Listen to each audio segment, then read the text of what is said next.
The elevator doors opened onto the polished marble lobby of Thomas Wilson's downtown office, and I felt a tight knot in my stomach.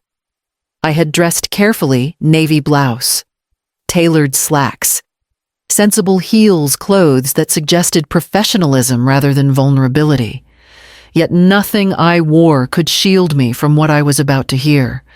I had spent 30 years building my life alongside Ethan, sacrificing nights, weekends, and countless personal moments to support both our household and my contracting business. I never imagined that the foundation of our marriage could crumble in the span of a single afternoon. Wilson greeted me with a courteous nod and gestured toward the conference room. I stepped in, my hand tightening around my leather portfolio. Across the long mahogany table sat Ethan, expression neutral, his posture impossibly relaxed. My pulse quickened, and for a moment I wondered if I had misunderstood the call summoning me here. "Miranda," Wilson began, his voice calm and precise. "Thank you for coming. I'll get straight to the point. Mr. Caldwell has requested that all of his assets be transferred to Miss Claire Thompson upon his passing. You will not be receiving any financial inheritance. The only items specifically designated for you are a small photo album and a few personal trinkets that your husband considered meaningful." I blinked. The words hung in the air like ice, sharp and unyielding.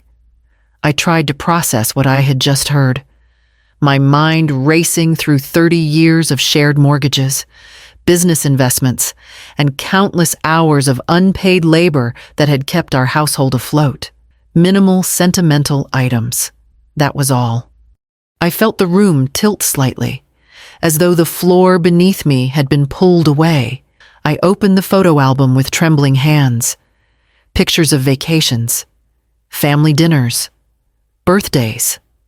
All relics of a life I had believed was mutual now felt like evidence of my own erasure. The trinkets, small and inconsequential, were a mockery of decades of effort and loyalty. Every memory, every sacrifice, condensed into a handful of tokens, while Ethan had quietly ensured that everything of value went to someone else. I closed the album slowly, a deep, controlled breath steadying the surge of anger and disbelief. I would need to think clearly, to protect myself, and to figure out the next step. I left the conference room with a silent determination that nothing could shake. The drive home was quiet, the city streets blurring past as I considered how I would respond to the betrayal and take control of what remained mine. As I settled into the quiet of my home that evening, memories of the past 30 years pressed in around me. Ethan and I had built a life together, or at least I had believed we had. I remembered the early days, balancing the books for our household while working long hours on job sites, managing contracts and training crews.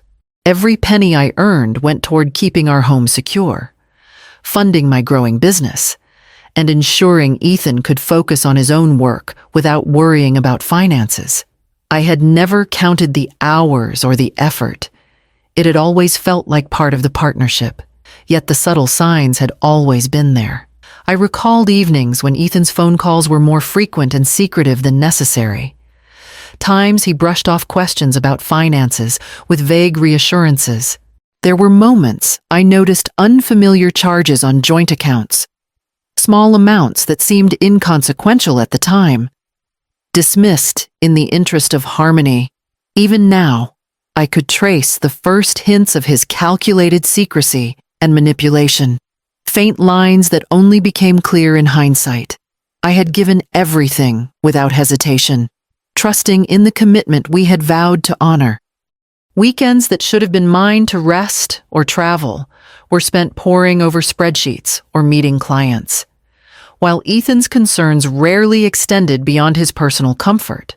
I had sacrificed vacations, friendships, even romantic connections outside of our marriage, believing our life together was a shared endeavor.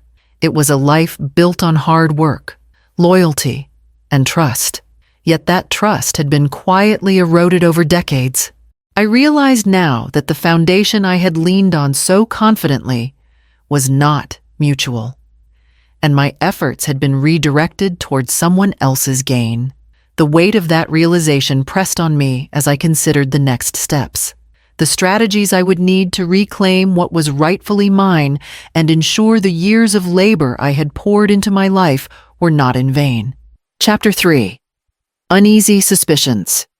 Even before the lawyer's revelation, there had been small inconsistencies that gnawed at the edges of my awareness. A withdrawal here, a late-night phone call there, brief mentions of business trips that didn't quite add up. At the time, I brushed them aside, telling myself that I was overreacting or being unnecessarily suspicious. I had built my life on trust, and trust had always been the glue that held our marriage together. After the meeting with Wilson, those minor irregularities took on an entirely new weight. I began reviewing account statements quietly, comparing deposits and withdrawals over the past few years. Patterns emerged: small, unexplained transfers that coincided with days Ethan claimed to be working late, trips that seemed longer than necessary, expenses that didn't align with the household budget.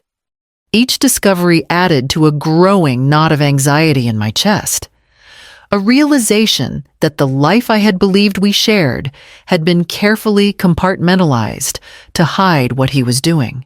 I documented everything, creating spreadsheets and keeping meticulous notes. The act of tracking felt both necessary and deeply invasive, like uncovering a secret I had never wanted to confront. Suspicion had grown into certainty. There had been deliberate concealment, and I had been left blind to it all this time. The more I reviewed, the clearer it became that these small inconsistencies were pieces of a larger puzzle, a deliberate pattern of manipulation that had gone unnoticed for years. What had once seemed like minor lapses in transparency now formed a coherent strategy, exposing a betrayal that had been quietly woven into the fabric of our daily life. I closed my laptop and leaned back, my mind racing, knowing that I would have to confront the larger truth and take action before any further damage could be done. The next meeting with Wilson felt heavier than I could have anticipated. Sitting across from him, I tried to steady my breath as he opened the manila folder with a clinical precision that made the moment feel even colder. The documents he laid out confirmed every suspicion I had been piecing together over the past weeks. Ethan had orchestrated an estate plan that left me with nothing of value. Every asset, from the house we had refinanced together to the investment accounts I had helped grow, was designated entirely for Claire Thompson. I stared at the papers, disbelief and anger coiling tightly in my chest. Years of late nights building my contracting business, countless hours managing our household. The investments I had made to secure our future, none of it mattered. Each contribution I had made had been quietly redirected, feeding a plan I hadn't known existed. The photo album and a handful of small trinkets marked the extent of what I was left with, symbolic remnants of a life I thought we had shared. Wilson spoke calmly, methodically walking me through the distribution of assets, but his voice barely registered over the storm of emotions in my head. I felt humiliation pulse through me, a mix of betrayal and shock so intense it made my hands tremble. How could someone I had trusted so completely and loved for decades plan such a calculated erasure of my efforts and existence? I sat in silence, flipping through the documents again and again, each line confirming the depth of deception. Every dollar I had contributed, every effort I had made to support our household and business, had been manipulated to favor another woman entirely. The reality was undeniable. I had been excluded systematically, carefully, and with complete intention. Closing the folder, I felt a strange clarity settle over me beneath the anger. This betrayal, as staggering as it was, had revealed something I hadn't admitted to myself yet. My power to respond had always been in my hands. I could no longer remain passive, and I would not allow decades of labor and loyalty to be erased. The determination that rose inside me made the next steps painfully clear. Setting the course for the actions I would have to take to reclaim control. The moment I stepped into my home that evening, I knew I could no longer wait or hesitate. I sat at my desk, laptop open, and began the meticulous process of canceling every automatic transfer that had quietly funneled funds to accounts I no longer wanted connected to Ethan's plans. Each click, each confirmation, felt like a small reclamation of the control that had been systematically stripped from me over decades. Once the immediate financial protections were in place, I turned to documentation. Every contribution I had made to our household and our shared life mortgage payments, home repairs, utility bills, even the extra funds I had poured into Ethan's ventures needed to be recorded.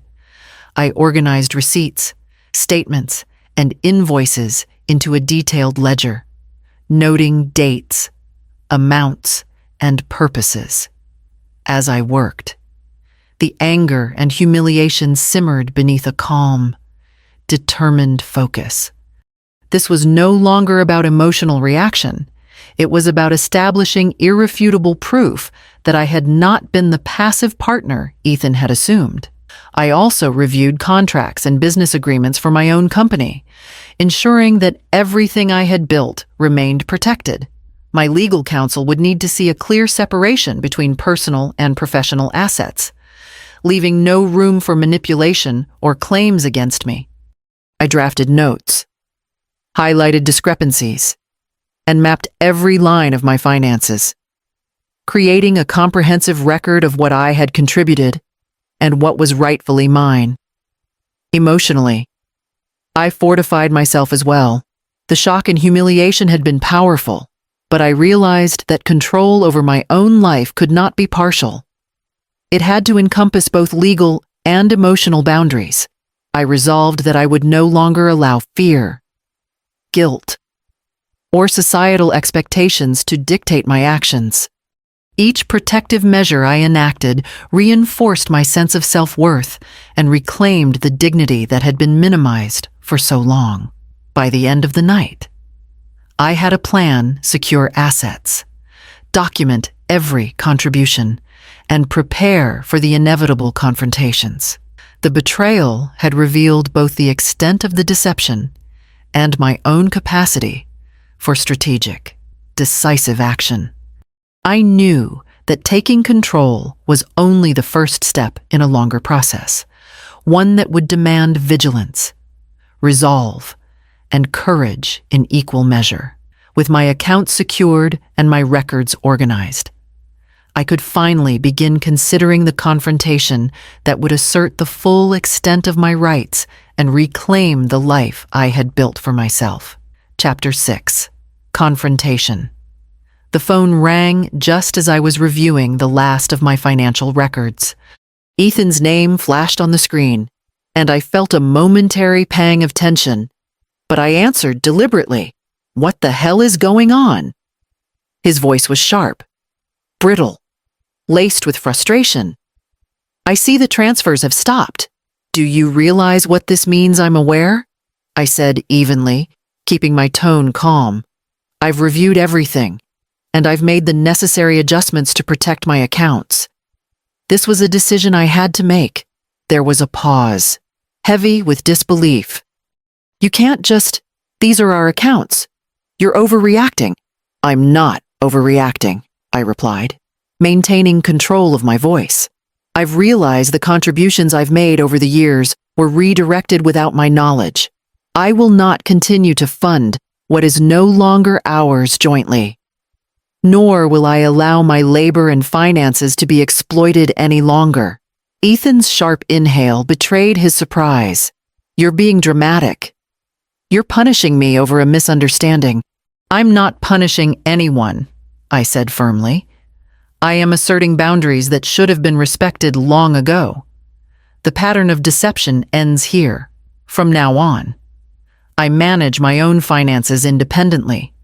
That includes mortgage payments, investments, and business-related funds that I have supported for decades. His voice rose, but I didn't waver. You can't just walk away from obligations we share. You'll regret this. I have already weighed the consequences, I said, feeling a sense of quiet empowerment settle over me. I am aware of what this decision entails, and I am prepared. I am not walking away out of spite. I am stepping forward with clarity and control. Your attempts at manipulation will no longer affect me. I have been patient and trusting for decades. That patience has ended. I will not negotiate my dignity or my security. The line went silent for a moment, the weight of my words pressing into the conversation. Then his tone shifted. Slightly lower, almost restrained. You've changed, he said, as if recognizing a boundary he could not cross. Yes, I replied, my voice steady. And I've learned that protecting myself is not selfish. It is necessary. I will not allow further deception or exploitation to continue. And I will not compromise my peace or my assets. I ended the call, leaning back in my chair with a measured breath. The confrontation had not been easy, but it marked the first clear assertion of control I had taken in years, with my boundaries enforced and my stance firm. I turned to the next step, organizing the evidence that would make the full extent of the betrayal undeniable. After the confrontation with Ethan, I knew that simply asserting boundaries wasn't enough. I needed proof, comprehensive, undeniable proof of the extent to which my contributions had been manipulated. I spent the next several days poring over bank statements, mortgage records, and investment accounts. Each document I reviewed added another layer to the picture I had already begun to see. Funds I had trusted to maintain our shared household had been funneled to accounts connected to Claire, the woman who had quietly become the sole beneficiary of Ethan's plans. I traced transfers from as far back as 5 years, noting patterns of withdrawals that coincided with new loans and business ventures initiated by him without my knowledge. The mortgage on the house we had refinanced together, the credit lines I had helped secure, even portions of my business profits that had been used indirectly, all had been redirected. Every careful calculation I had made to support our home, to ensure the family's stability, had been exploited to benefit someone else. As I organized the records, I created detailed spreadsheets, aligning dates, amounts, and destinations. I made notes of explanations Ethan had offered over the years and contrasted them with the financial reality.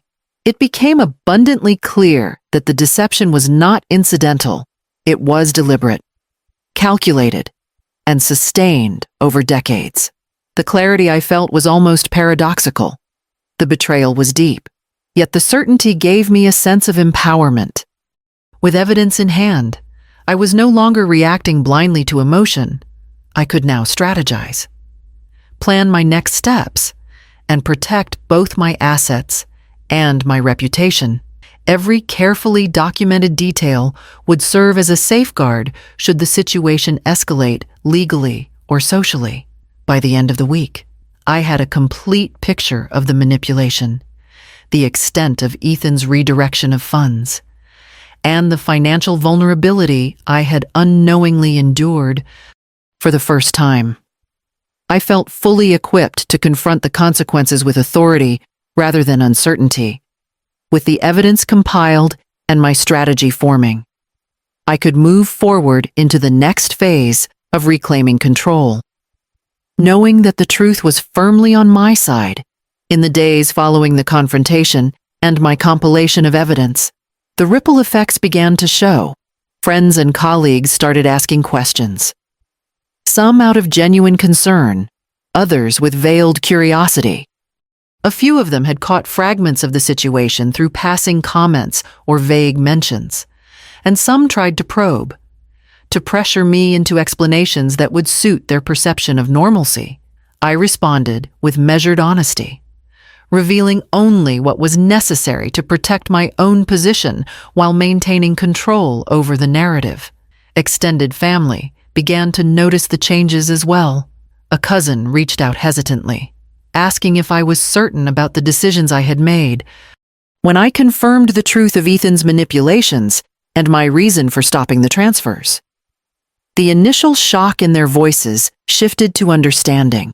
Some expressed regret for not noticing earlier, while others quietly admitted they had suspected discrepancies but had assumed I would handle them privately. Attempts at guilt or emotional manipulation were largely ineffective because I had fortified my boundaries and clarified my intentions. The relief that accompanied this recognition was profound. I no longer carried the invisible burden of unacknowledged contributions or the expectation that I would continue to subsidize a life that had been deliberately constructed to exclude me. Each conversation, each acknowledgement of the facts from those I trusted, reinforced my sense of justice. My independence, both financial and emotional, began to feel tangible in a way it never had before.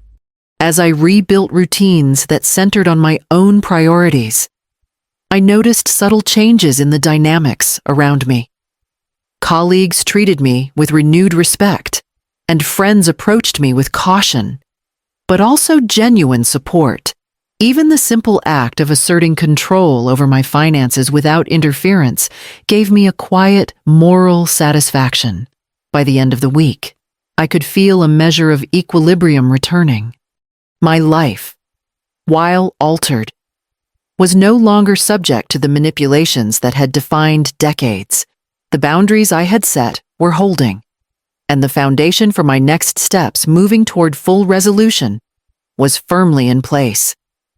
Over the following weeks, I solidified the changes I had made. My business accounts were fully separated from any joint ventures, my personal finances secure, and my long-term investments carefully protected. Each decision reinforced my sense of independence, and for the first time in decades, I felt the weight of manipulation lifted from my shoulders. Ethan began to experience the consequences of his actions. His attempts to exert control or influence through financial channels failed. Claire, too, faced scrutiny as their arrangement became increasingly unsustainable. The social circles that once accepted them without question began to shift their perception when the truth of the estate became apparent. It was not vengeance, but a natural consequence of long-term deception finally coming to light. I focused on my own life, dedicating energy to my contracting business and rebuilding relationships with friends and colleagues who offered genuine support. The relief of being free from constant manipulation brought clarity and a renewed sense of purpose. I no longer measured my success against their approval or concern.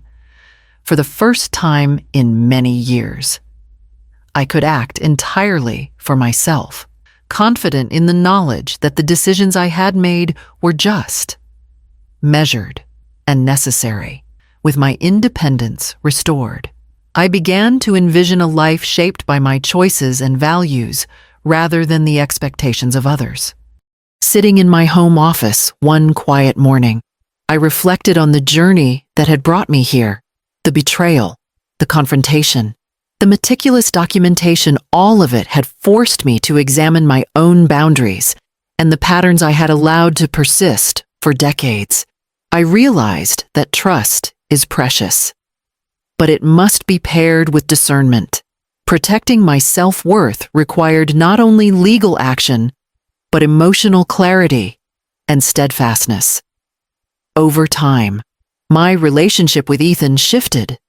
Conversations became measured, respectful, and limited to what was necessary. While I maintained firm boundaries, I discovered that reconciliation did not require erasing the past. It was possible to acknowledge wrongdoing and continue interactions without enabling unhealthy patterns. Forgiveness, I learned, was not a return to vulnerability, but a conscious choice to release resentment while keeping myself intact. I devoted more energy to my business, my friendships, and the life I had built independently. The peace that came from self-determination was profound. I understood now that the most important relationships are those founded on mutual respect, honesty, and presence, not entitlement or control. With each day, I felt stronger, more grounded, and fully capable of shaping a life that reflected my values and achievements. I had reclaimed my identity, my dignity, and my future, ready to live on my own terms.